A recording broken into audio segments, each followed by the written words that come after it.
Welcome boys and girls, Christine here with a discussion about settlements and construction in particular in Total War Warhammer 3 Immortal Empires.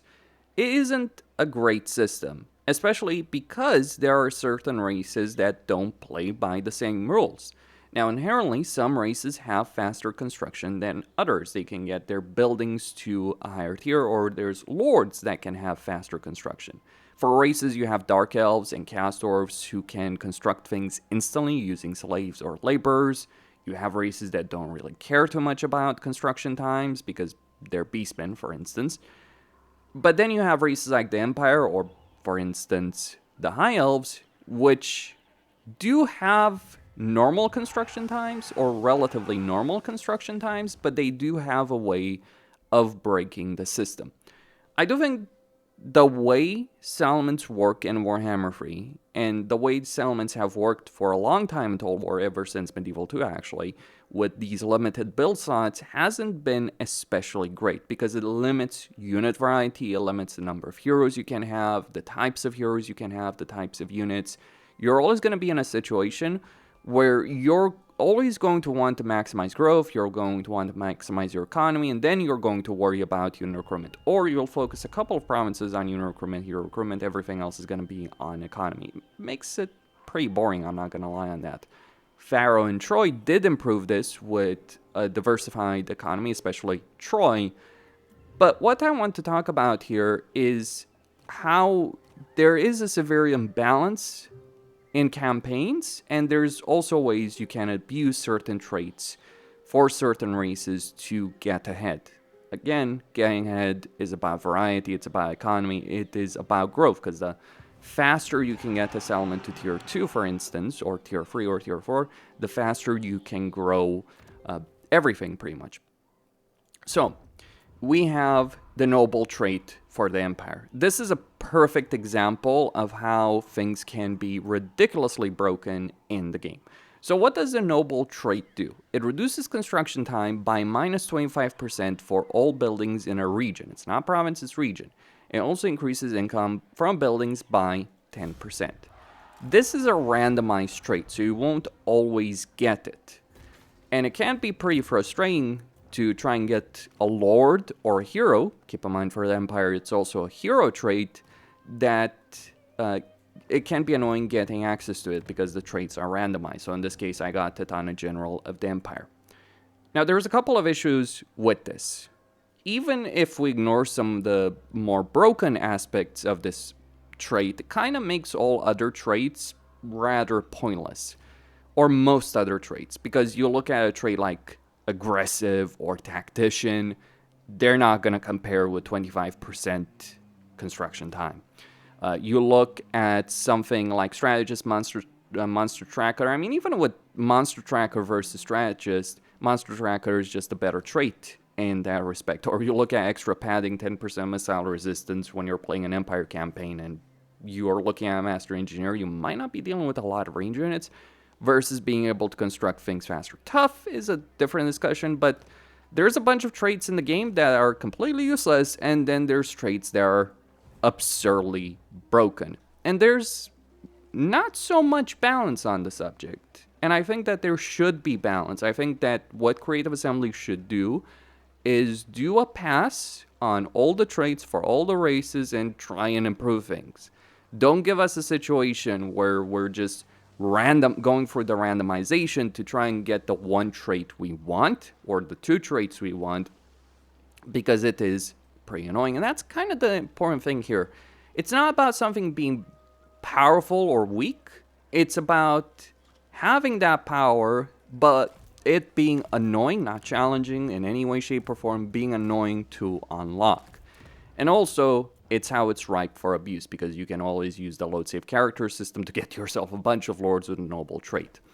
For instance, that's just an example. There's construction cost traits, or the best example, high elves who have both construction time and construction cost. That's pretty ridiculous. And you can have access to these traits from turn 1. Or you can play a campaign normally, get these traits, but by the time you get these traits in numbers enough to make it meaningful, so you would need at least 3 nobles, for instance, to really make it worthwhile, or it is worthwhile from the beginning, but that's where it becomes really ridiculous because you're starting to construct things in 1 turn, 2 turns at most. With 4, you're constructing everything in a single turn. Doesn't matter how much a structure would require in terms of time inherently. But by that point, if you're playing a campaign normally, you may only get these kind of lords, these kind of heroes, you would only get them at the point where you no longer care about the campaign. You've won it, you've set up yourself in a really strong position. It is nice to be able to construct buildings faster, but it's frustrating to jump through those hoops just in order to increase variety. It's not really about power, it's worth pointing out. Because your campaign can be won in as little as 10 turns, or the first 10, 20 turns of a campaign are the most critical. So while getting to tier 5 by the end of those 10 turns, especially when you're thinking about Karl Franz, who has the ability of giving his elements extra growth, population surplus specifically, while it's nice to be able to get to tier 5, does it really matter if you've already won your campaign by that point? Not necessarily quite as much. It is nice for the sake of variety, but it also comes with some caveats associated with it. So I do think a rebalancing is in order, and I think in general, with regards to construction and settlements, we should just have better variety, more building slots. Some mods do unlock all building slots in a settlement that are available from the start, so you don't have to worry about that. Some mods just increase the total number of building slots, and I think that would be something better. It's also not especially interesting to spend tens of thousands of gold in settlements as opposed to armies, because building a lot of armies is fun. Upgrading a couple of settlements, or worse, not upgrading settlements, just conquering territory and deciding, you know what, it's not worth me investing in a settlement because by the time it pays off, it doesn't matter anymore. And that's kind of one of the problems that you do have with settlements.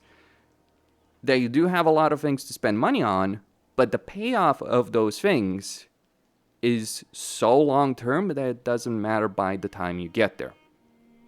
And it's not really satisfying at all, from my perspective. Now, you can even break this even further in a campaign than just getting 25% construction time with, an Empire Noble.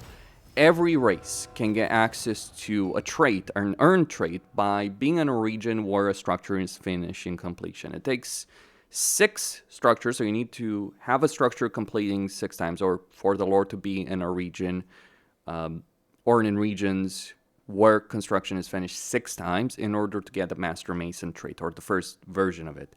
That reduces construction cost, and that stacks. So eventually in a campaign, you can get so much construction cost that you're building everything for free. And this is a general trait. It's available to every single race, every single campaign. It's not something specific as Noble, which is specific to the Empire. It's not something as specific as Administrator, which is for the High Elves, but it is available. And let me just show you the more broken nature, the final version of a construction trait, and that's, of course, Administrator for the High Elves, which I've talked about in a previous video.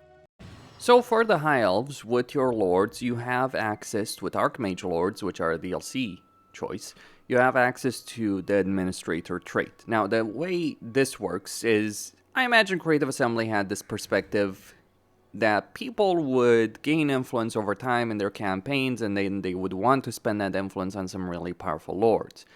And that happens, but only in certain campaigns. Tyrion, Teclis, Emmerich, but not in a Leaf and Ars campaign, not in Elfarian's campaign, and not really in Alariel's campaign. Or rather, Alariel has a significant boost to influence gain in her specific campaign. Elfarian in particular is kind of ridiculous on this subject, because what he can do very quickly over here in his campaign on turn 1, he just takes over a settlement and he can gain 120 influence. Now, 120 influence is a pretty big deal, because it allows you to get 2 of these Archmages very quickly, or some of these really ridiculous traits. Like, think of 10% upkeep for your baseline units that you'd want to recruit early on in a campaign.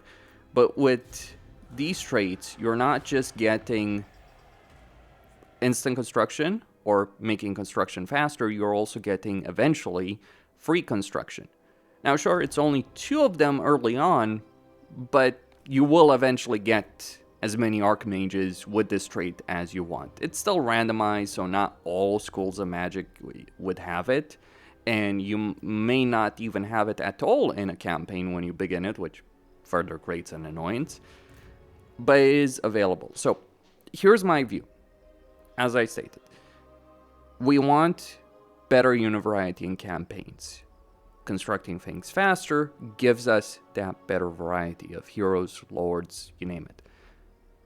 But the way we currently gain that variety is by abusing various things. Like, oh, you want money? Region trade. You want construction? Abuse traits. Those are problems. So maybe Creative Assembly needs to move past the current system of settlements and the way settlements are constructed, the way they're built up, or at least give us a return on investment faster or better in a campaign. Of course, you can also tackle the issue of the lack of a proper endgame in Warhammer 3 on top of that, which is certainly a big problem with the game. But that's my perspective on it. Let me know what you guys think. Christine signing out.